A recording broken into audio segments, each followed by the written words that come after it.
Yeah, and so obviously we're here in VaynerMedia in New York City, and Gary Vaynerchuck is the CEO. Yep. How did you get this job here in New York City?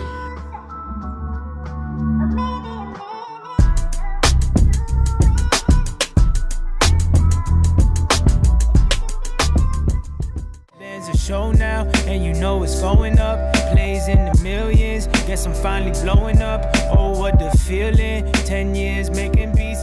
Hey, what's up everybody? Welcome back to Simplicity Films. Today we are right next to the Flatiron building, and I'm here with my buddy Sean.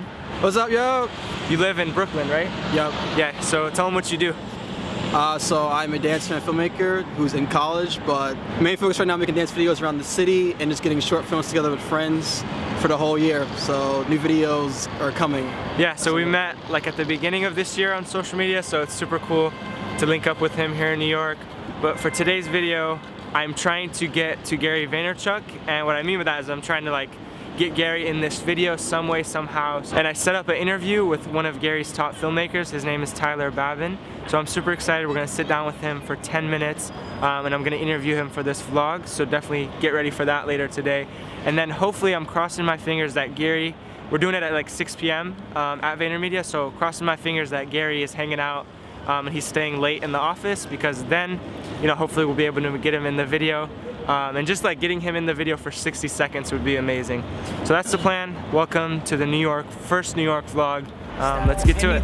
Wouldn't have believed this. People used to talk down, but now I got them speechless. That's what I call foresight. That's what I call manifest. So we made it to a place called Chelsea Piers. Basically, one of those buildings behind me, I think it's this one right here. I think that one is VaynerMedia. That's where we're going to be interviewing Babin here in about an hour. And hopefully we get to see Gary as well, but just wanted to show you guys a sick location. Tomorrow we're gonna do more exploring and getting like some really sick footage for you guys. Today is kind of just getting ready for this little interview and hopefully being able to meet Gary. So in a little bit I'm gonna be heading into Hudson Yards right up there for the little interview with Babin, but we linked up with some more creators. We got Sean and Farah. So it's pretty cool meeting some more people here in New York City. All right, everybody, we're headed up to VaynerMedia right now. This is the VaynerMedia. All right, guys, so we just checked in to VaynerMedia, about to hop in the elevator and go upstairs to VaynerMedia's office. This is where, you know, Gary Vaynerchuck obviously works out of, so really excited, guys. This is a super high-tech elevator. We literally, look, there's no buttons. So, push like an iPad screen and it takes you up to the 25th floor. So, here we go. We've made it to VaynerMedia.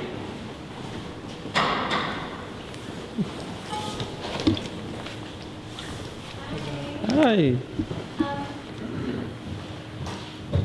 I am here with Tyler Babin. Tyler Babin. So, Tyler, do you want to introduce yourself just to get this going? Yeah, so my name is Tyler, though I've gone by Babin for the last 2 years or so.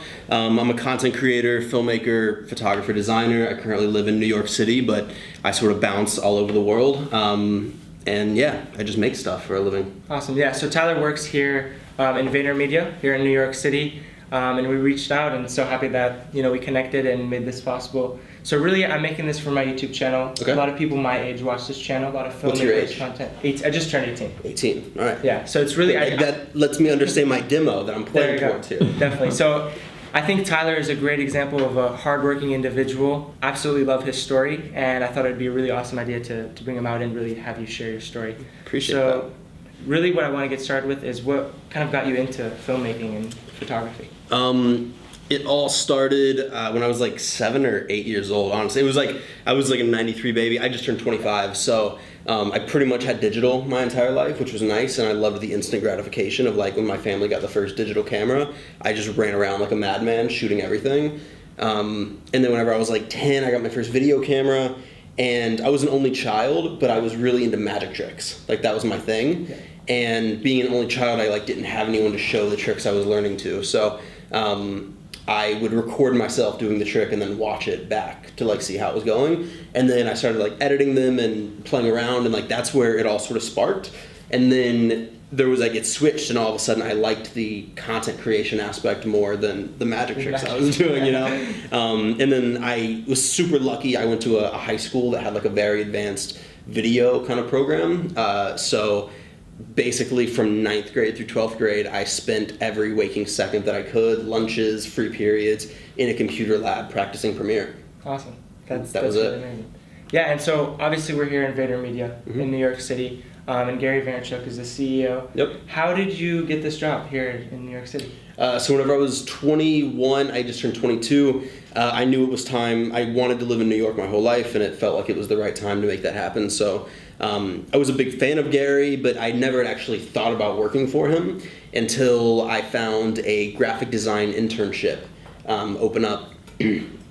And I was a college dropout. Like, I didn't think I was going to get it, but I was like, all right, I'll take a shot. So built out this like really elaborate portfolio to send to the recruiters here, and luckily got through. And all of a sudden it was cool. You have 2 weeks to get to New York and find a place to live and do all that stuff. And so I did the intern thing. I worked on a brand here, and I was just making Instagram graphics like all day long.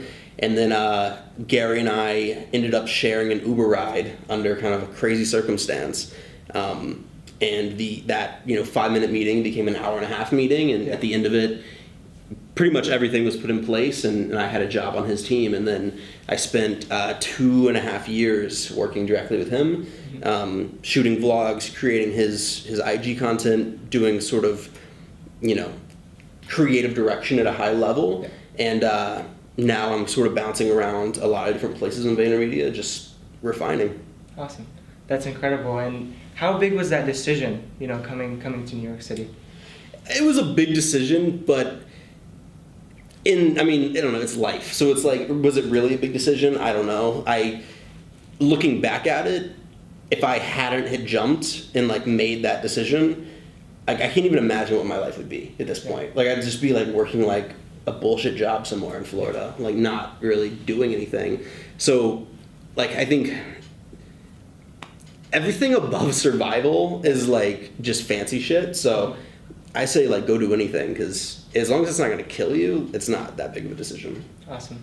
Yeah, and I know a lot of people who kind of before they started working for VaynerMedia, they had other aspirations, whether it's be going into the film industry or just any other thing that they would do in their career. Yeah. Has working for VaynerMedia, has it changed your career goals at all?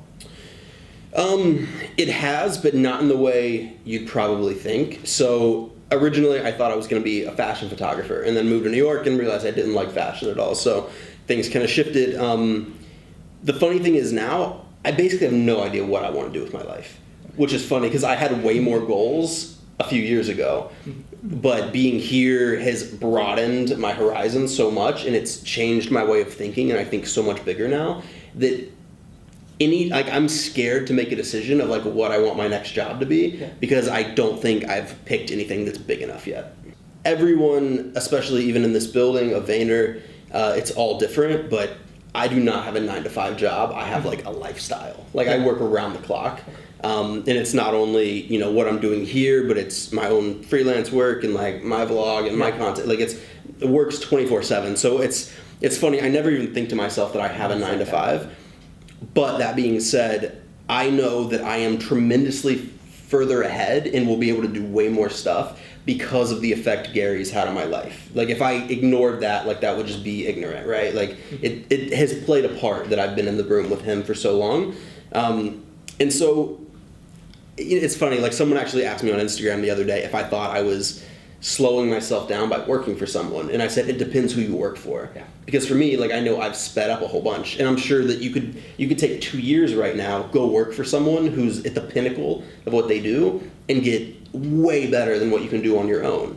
But that being said, like you're giving up equity, like you're giving up like what you could be putting into your own thing. So it's a different question for everyone. But when people are taking that battle of like, should I stay doing my own thing or go work for someone? Who are you gonna go work for? If you can go get to the person who runs everything and get as close to them as possible, it opens up the world in every direction. I think that's extremely useful, and I absolutely love that perspective. I know just watching from the outside, the atmosphere is absolutely incredible. So that's amazing. So final 60 seconds for all the young guns, that's what you call them on Instagram, for all the young creatives out there. just the most important piece of advice you can give someone out there that's a young creative? It changes so much because of like what I think I'm just learning on like a day-to-day basis. But making things for the right reason. I was thinking the other day of think about how many photographers and filmmakers, if Instagram gets deleted tomorrow, no longer want to be photographers or filmmakers, right? Because we're in like a bubble right now, and people are just doing it for the numbers and the metrics and because it's cool. And I genuinely believe like if that's the reason you're getting into things, it's not going to last. So yeah, if you want to make stuff, if you want to be creative, just make sure you're doing it for you. So there we go, guys. Tyler Babin. Was that 7 minutes on the dot? I don't know. Was that? Let's No. go. Oh, yeah. I don't know what you're Where we trying to at? see 9:06 here and 9. 8:44. We did 2 minutes. It's okay. I'll let it go. I'll let it go. Thank you so This much was for fun, your time. man. Yeah, Take it easy. absolutely. Thank you. But everybody, we just wrapped up the first New York City vlog. Huge shout out to my boy Kid Wicked, aka Sean. Thanks so much for filming, dude. No problem, man. Appreciate you. Awesome. We got to link up here in New York City. And also huge shout out to Babin for letting us come into VaynerMedia and do this little interview. By the way, Gary Vaynerchuck is on vacation, so we didn't catch him this time. But definitely next time in New York City, I gotta be cool enough for him to interview me though. Oh, I can't be coming in here trying to get an It'll interview. be like Sarah, just like, you come to me, son? If I have the time. If I have the time, there we go. So, Gary, so next time in New York City, I hope to see you. And Tyler, once again, thanks so much. And that's a wrap on the first NYC vlog. See you tomorrow.